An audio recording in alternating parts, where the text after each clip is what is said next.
तो क्या हाल है आप सभी की। उम्मीद करते हैं सब अच्छे होंगे, सब बढ़िया होंगे, अपने अपने घर पर मौज काट रहे होंगे। तो देखिए, जैसे कि मैं आपको बता दूं कि देश भर में जो इलेक्शंस होते हैं वो दो तरह के इलेक्शन मेन होते हैं। जैसे कि लोकसभा का इलेक्शन वो पूरे देश में एक साथ होता है और फेज वाइज होता है, ये कि कभी किसी राज्य में कुछ जगह पर हो गया तो कभी किसी राज्य में कुछ जगह हो गया, क्योंकि देश जो है हमारा सबसे बड़ा है, दुनिया का सबसे ज़्यादा आबादी यहाँ पर रहती है। तो यहाँ पर इलेक्शन कराना भी बहुत ही बड़ा चैलेंज होता है। तो यहाँ पर फेज वाइज में समय समय के साथ साथ होते रहते हैं और इसी के साथ ही यहाँ पर स्टेट असेंबली का भी इलेक्शन होता है। लेकिन अगर आप इनकी टाइमिंग देखोगे तो यहाँ पर लोकसभा के इलेक्शन अलग, तो किसी राज्य के जो इलेक्शन है वो अलग होने वाले हैं। और इस साल यहाँ पर जो राजस्थान के इलेक्शन, छत्तीसगढ़ के इलेक्शन होने हैं वो इस साल होने हैं, लेकिन अगले साल लोकसभा के इलेक्शन होने हैं। और साथ ही साथ कई सारे और राज्यों के भी इलेक्शन अगले साल होने हैं, जैसे कि ओडिशा का, अरुणाचल प्रदेश का, आंध्र प्रदेश का और सिक्किम में भी जो स्टेट असेंबली के जो इलेक्शन है वो लोकसभा चुनाव के साथ होंगे। लेकिन यहाँ पर जो सिंक्रोनाइजेशन है वो बिल्कुल भी डिफरेंट है, क्योंकि देखा जाए तो जो इलेक्शन कराना है वो एक बहुत बड़ा डिफिकल्ट टास्क तो है, लेकिन बहुत ज़्यादा खर्चीला टास्क भी है। तो इसी वजह से जो खर्च है वो कम करने के लिए जो देश है वो यहाँ पर वन नेशन वन इलेक्शन का कॉन्सेप्ट लेकर आ रहा है। और यहाँ पर एक कमेटी बनाई गई है जिसमें एक्स प्रेसिडेंट इंडिया के रामनाथ कोविंद जी उस कमेटी को हेड करेंगे। और ये देखा जाएगा कि क्या यहाँ पर जो वन नेशन वन इलेक्शन का जो बात है, जो कॉन्सेप्ट है, वो यहाँ पर कितना ज़्यादा पॉसिबल है और कितनी ज़्यादा फिजिबिलिटी है। और ऐसा करने से जो इलेक्शन कमीशन है उसके बहुत ज़्यादा पैसे बच जाएंगे, जो अल्टीमेटली सरकार के पैसे बचेंगे। तो यहाँ पर सरकार पैसा बचाने के लिए इलेक्शन को एक साथ कराना चाहती है। अब देखिए, यहाँ पर सरकार तो इसके फेवर में है, लेकिन जो अपोजिशन पार्टी है वो इसके बिल्कुल भी फेवर में नहीं है। तो आज इसके बारे में पूरी डिटेल के साथ बात करते हैं कि सरकार ये कराना क्यों चाहती है और अपोजिशन पार्टी इसके फेवर में क्यों नहीं है। तो सबसे पहले इसके बारे में बात करते हैं कि जो वन नेशन वन इलेक्शन का जो कॉन्सेप्ट है वो कब से आया है और ये होता क्या है। तो देखिए, 1980 में इलेक्शन कमीशन ने इसके बारे में सबसे पहले आइडिया दिया था कि देश भर में जो इलेक्शन है वो स्टेट असेंबली का और लोकसभा का इलेक्शन जो है वो एक साथ होना चाहिए। और इसके रिगार्डिंग 3 कमेटी अब तक बन चुकी है, लेकिन कोई भी कंक्रीट रिजल्ट सामने आया ही नहीं है। और ये जो अब कमेटी बनी है ना, ये चौथी कमेटी है। लेकिन ऐसा नहीं है कि देश भर में वन नेशन वन इलेक्शन का भी हुआ ही नहीं है, बल्कि यहाँ पर जो देश के आज़ादी के बाद जो शुरू के 3 इलेक्शन हुए थे ना, जनरल इलेक्शन, उसमें सबसे पहले यही होता था कि भाई आपने सभी राज्यों के चुनाव एक साथ करा लिए और साथ में लोकसभा के भी चुनाव करा लिए। तो 1952 और उसके बाद के जो 3 इलेक्शन है वो साथ में हुए थे। लेकिन यहाँ पर जो इसकी जो टाइमिंग है वो बदलती गई, क्योंकि देखा जाए तो देश भर में काफ़ी ज़्यादा युद्ध भी हुए थे उस समय। 1961 में चाइना के साथ युद्ध हुआ, फिर बाद में पाकिस्तान के साथ 2 युद्ध लड़े गए। तो उसमें क्या हुआ कि जो लोकसभा है वो डिसॉल्व की गई और बहुत सारे जो राज्य है वहाँ पर पॉलिटिकल कंडीशन इतनी अच्छी नहीं थी कि वहाँ पर जो इलेक्शन है वो सही से कंडक्ट किया जा सके, या फिर वहाँ पर राष्ट्रपति के शासन लग गए थे, जिसकी वजह से वहाँ पर इलेक्शन डिले हो गए। तो ये जो पूरा वन नेशन वन इलेक्शन का जो कॉन्सेप्ट था वो पूरा वहीं से बिगड़ना शुरू हो गया। और इसी वजह से लोकसभा का इलेक्शन और जो स्टेट असेंबली के इलेक्शन है वो अलग अलग साल में किए जाते हैं। और इसी वजह से सरकार है उसके ऊपर पैसों का बहुत ज़्यादा बर्डन पड़ता है, क्योंकि देखा जाए तो 2019 का जो लोकसभा का इलेक्शन हुआ था उसमें पता है कितना रुपये खर्च हुआ था? उसमें 60,000 करोड़ रुपए खर्च हुआ था, जो अब अगर आप इंटरेस्ट मिलाकर करोगे तो लगभग 70,000 करोड़ रुपए बनते हैं, जो बहुत ज़्यादा अमाउंट है। ये लगभग कितने हो जाते हैं?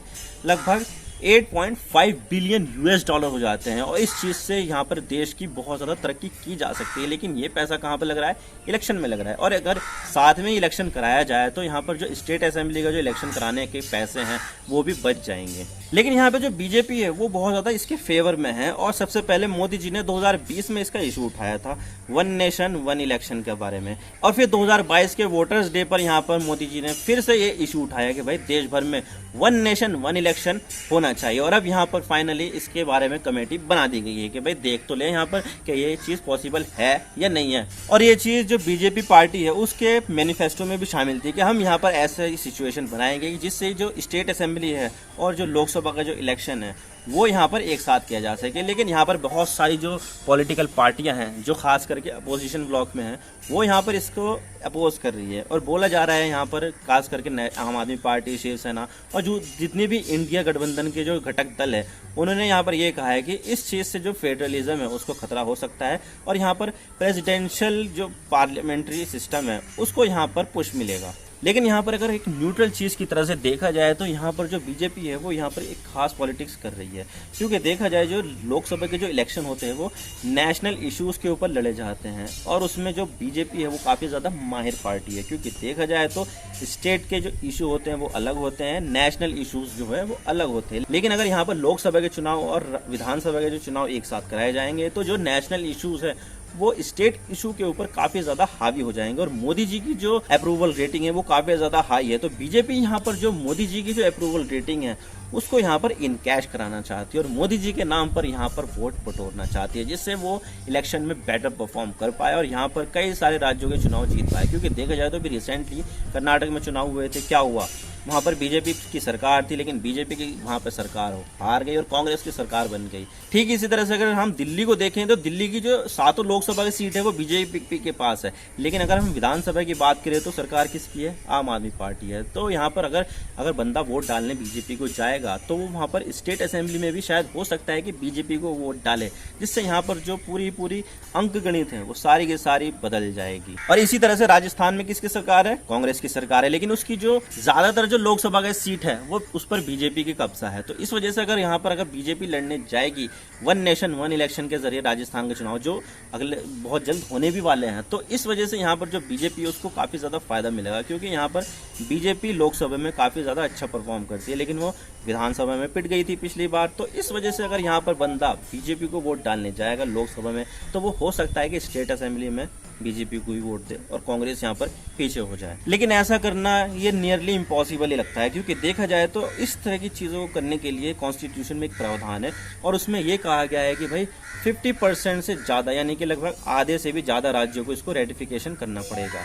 लेकिन यहाँ पर अगर आप देखा जाए तो जिनके रिसेंटली इलेक्शन हुए और जो रिसेंटली इलेक्शन जीते हैं तो वो इसको रेटिफाई तो करेगी नहीं, क्योंकि वो चाहेगी कि भाई 5 साल का जो टर्म है उसको कंप्लीट करे, उसी के बाद ही यहाँ पर नए सिरे से चुनाव हो। और कॉन्स्टिट्यूशन में एक ऐसा भी प्रावधान है जिसमें यह बताया गया है कि अगर कोई चुनाव होते हैं तो उसकी जो रिजल्ट है वो 5 साल तक वैलिड रहेंगे।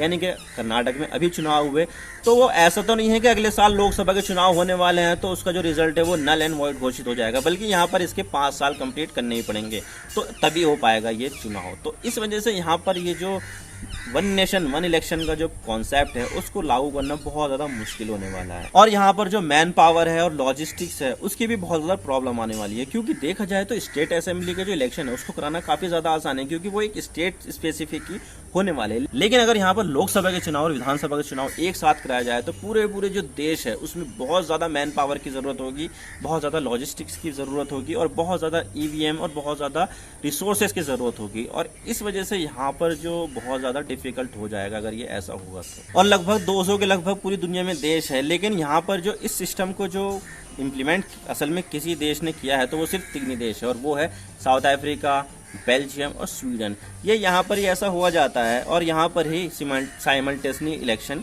किए जाते हैं, लेकिन कोई और दूसरे राज्यों में कोई और दूसरे देशों में ऐसा होता ही नहीं है। बस ये 3 देश है जहाँ पर ये ऐसा हो सकता है। और अगर यहाँ पर इंडिया में इस तरह की चीज़ को इस्तेमाल किया गया तो इंडिया चौथा देश बन जाएगा और ये होना लगभग बहुत ज़्यादा मुश्किल होने वाला है। तो आप इसके बारे में क्या सोचते हैं आप हमें कमेंट सेक्शन में ज़रूर बताइएगा।